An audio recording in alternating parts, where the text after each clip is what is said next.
কৃষি কৰ্মৰে স্বাৱলম্বিতাৰ নিদৰ্শন দাঙি ধৰিছে পৌৰ্ণিক নামৰ এগৰাকী বিশেষ ব্যক্তিয়ে। আমি প্ৰথমেই সামগ্ৰিক পৰিৱেশটো দেখাই ল'ব বিচাৰিছোঁ। প্ৰায় 4ৰ পৰা 5 বিঘা মাটি আৰু এই মাটিত তেওঁ ৰঙালাও খেতি কৰাৰ লগতে বিভিন্ন শাক পাচলি খেতি তেওঁ ইয়াত কৰিছে আৰু আমি দেখুৱাইছোঁ ইয়াত ইতিমধ্যে ৰঙালাও যিহেতু ওলাইছে আৰু কিছুদিনৰ পাছত বজাৰত বিক্ৰীৰ বাবে তেওঁ এৰি দিব। আৰু মই পোনে পোনে যিগৰাকী ব্যক্তি আছে কৃষক আছে মই তেওঁৰ পৰাই কিছু মন্তব্য লোৱাৰ চেষ্টা কৰিম। হয়, আপোনাৰ প্ৰথমে পৰিচয়টো, আপোনাৰ নামটো? মোৰ নাম প্ৰশান্ত শইকীয়া। মোৰ ঘৰ গড়মূৰ শইকীয়া চুকত। আপুনি কি খেতি কৰিছে? কিমান বছৰৰ পৰা আপুনি খেতি মই কৰি ধৰক আছে? যোৱা বছৰৰ পৰা খেতি কৰিছো, 24 চনৰ পৰা। 24 চনত মই প্ৰথম বড়ো ধানৰ খেতিটো আৰম্ভ কৰিছিলো। তেতিয়া মই 31 বিঘা কৰিছিলো আৰু তেতিয়া দেখিলো মই তাত বহুত ভালখিনি লাভজনক হৈছো। সেইবাবে মই এইবাৰ আৰু সৰহকে 47 বিঘা মান খেতি এইবাৰ লৈছো, বড়ো ধানৰ খেতি। তাৰ লগতে মই 3.5 বিঘা ৰঙালাও খেতি লগাইছো। ৰঙালাও খেতিটো কিন্তু অভিজ্ঞতা মোৰ তেনেকুৱা নাছিলে, এবাৰ প্ৰথম। কিন্তু প্ৰথম অভিজ্ঞতাতে মই বেয়া দেখা নাই। মোৰ প্ৰত্যেক গছতে 8-10টাকে ৰঙালাও প্ৰডাকশ্যন হৈছে। আৰু দেখিছো বিভিন্ন খেতিও আছে, আলুৰ পৰা আদি কৰি ভেন্দি দেখিছো। হয় হয়, অলপ ভেন্দিও ঘৰত খাবৰ কাৰণে অলপ ভেন্দিও কৰিছিলো, আলুও কৰিছিলো। আলু ধৰক মই 3 কঠা মাটি কৰিছিলো। 3 কঠা মাটিত মোৰ 12 কুইণ্টেল মান আলু পালো। আৰু সৰিয়হ কৰিছিলো মই 1.5 বিঘা। 1.5 বিঘাত মই ধৰক 1.5 কুইণ্টেল মান সৰিয়হ পালো। কি কব, আপুনি যিহেতু খেতি কৰি আপুনি আধা সময় আপুনি পাৰ কৰিলে, গতিকে বৰ্তমান সময়ত নৱপ্ৰজন্মসকলে যিহেতু চাকৰিৰ পিছে পিছে দৌৰি ফুৰে, চাকৰি বিচাৰি হাবাথুৰি খাই ফুৰে, আপুনি সেই নৱপ্ৰজন্ম আপুনি কি ক'ব বিচাৰিব? তাকে মই ভাবিছো, এতিয়া চাওক আমাৰ ল'ৰাখিনিয়ে যেনেকে চাকৰিৰ কাৰণে দৌৰি ফুৰিছে, মই ভাবো চাকৰিৰ কাৰণে দৌৰি নুফুৰি আমাৰ বহুত মাটি পৰি আছে। ইয়াতে যদি আপুনি প্ৰথমতে বোলে নহয় 10 বিঘা মই খেতি কৰো, ইয়াত আহি লাগিলে বেছি উন্নত হ'ব। চাকৰি পকৰত দৌৰি থকাতকৈ নিজৰ খেতিত নিজে কৰিলে বেছি লাভজনক হ'ব বুলি মই ভাবো।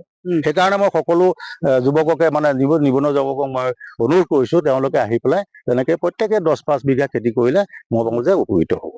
আপুনি যে নিশ্চয়কৈ যিহেতু কৃষি বিভাগে যথেষ্ট আজিৰ দিনত সুবিধা দিছে বহু খেতি কৰিবৰ কাৰণে, গতিকে সেই কৃষি বিভাগৰ লগত আপুনি কেতিয়াবা যোগাযোগ কৰিছে নে? কৃষি বিভাগৰ লগত মই যোগাযোগ তেনেকে ঠিক কৰা নাই, কৰিছো।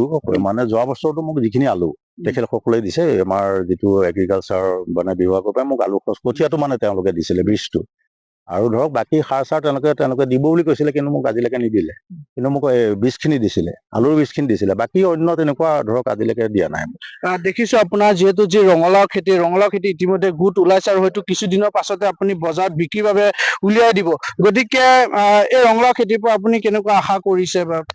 চাওক, মই ৰঙালাও খেতিটো এইবাৰ নতুন, পদক্ষেপটো মোৰ নতুন। আৰু মই যিটো ভাবিছো, এতিয়া যিটো ধৰক আমি ৰঙালাও লাগিছে, মই ভাবিছো নিশ্চয় মই উপকৃত হ'ম। আপোনাৰ লগত কিমানজন মান ব্যক্তি জড়িত? মোৰ লগত ধৰক 4-5জন ল'ৰা মোৰ লগত জড়িত হৈ আছে। এজনটো আমাৰ চাকৰি ৰিটায়াৰমেণ্ট হয়, তৰুণ গায়ন।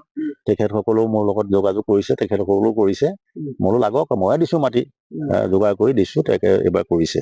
নিশ্চয়কৈ এই মুহূৰ্তত মই দেখুৱাইছো, যিহেতু বজাৰো আমাৰ, খেতিও আমাৰ, যি শ্লোগান, সেই শ্লোগান আগত ৰাখি এতিয়া দেখিবলৈ পোৱা গৈছে যে এইগৰাকী বিশেষ ব্যক্তি এতিয়া ৰঙালাও খেতিয়ে স্বাৱলম্বিতাৰ নিদৰ্শন দাঙি ধৰিছে। আৰু এগৰাকী বিশেষ ব্যক্তি আছে, মই আপোনাৰ ওচৰলৈ আহিছো।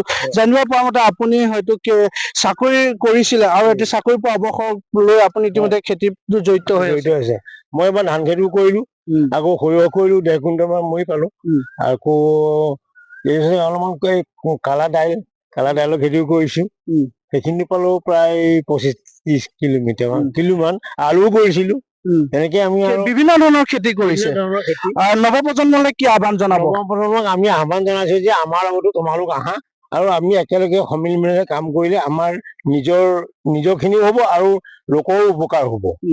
সেইখিনি আমি দেখুৱাইছো। আৰু এয়া হৈছে পৌৰ্ণিক নামৰ এগৰাকী বিশেষ ব্যক্তি, আৰু তেখেতে বিগত বহু বছৰ ধৰি তেওঁ খেতিৰ লগতে জড়িত হৈ আছে। আৰু তেওঁ এইবাৰ দেখিবলৈ পোৱা গৈছে যে প্ৰায় 50 বিঘা মান তেওঁ বড়ো ধানৰ খেতি কৰিছে। তাৰ সমান্তৰালকৈ বিভিন্ন ধৰণৰ শাক পাচলি, ভেন্দি, আলুকে আদি কৰি ৰঙালাও খেতিও এইবাৰ তেওঁ কৰিছে। গতিকে বিশেষ ব্যক্তিগৰাকীয়ে নৱপ্ৰজন্মসকলে যি আহ্বান জনাইছে, যাতে চাকৰিৰ পিছে পিছে ঘূৰি নাথাকি তেওঁলোকে খেতিত মনোযোগ দিয়ক, আৰু খেতিয়ে যিহেতু যথেষ্ট স্বাৱলম্বিতা হ'ব পাৰে। গতিকে এনেদৰে এই মুহূৰ্তত আমি পৌৰ্ণিক নামৰ পৰিৱেশটো দেখিলো। পৌৰ্ণিক নামৰ এগৰাকী বিশেষ ব্যক্তি এতিয়া তেওঁ ৰঙালাও খেতিৰ লগতে বিভিন্ন খেতি কৰি তেওঁ স্বাৱলম্বিতাৰ নিদৰ্শন দাঙি ধৰিছে।